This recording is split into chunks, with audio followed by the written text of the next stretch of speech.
আসসালামু আলাইকুম viewers. SMS service 24 এ sign up কীভাবে করবেন? সাইন আপ করার জন্য জাস্ট এই সাইন আপ অপশনে ক্লিক করতে হবে। তো আমি সাইন আপ অপশনে ক্লিক করে দিচ্ছি। সাইন আপ অপশনে ক্লিক করে দিলে এখানে আপনার ফুল নেম দিয়ে দিবেন।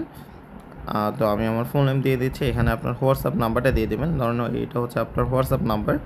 দেন হচ্ছে আপনি একটা ইউজার নেম দিয়ে দেবেন। এই ইউজার নেমটা অবশ্যই ইউনিক হইতে হবে। যেমন আপনার নাম যদি লিমন হয় সেটার সাথে জাস্ট আপনি কোনো সংখ্যা অ্যাড করে দিবেন যেন সেটা ইউনিক হয়।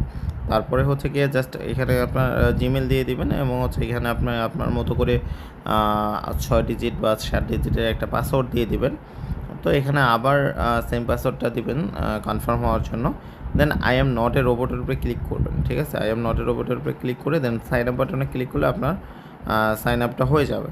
এবং আপনার যে ইউজার নেম এবং পাসওয়ার্ডটা দিয়েছেন সেটা মনে রাখবেন অবশ্যই, অথবা সেভ করে রাখবেন। তো তারপরে জাস্ট সাইন আপ করা হলে অটো লগ ইন হয়ে যাবে এবং পরবর্তীতে আপনি আপনার ইউজার নেম দিয়ে এবং পাসওয়ার্ড দিয়ে অবশ্যই লগ ইন করতে পারবেন।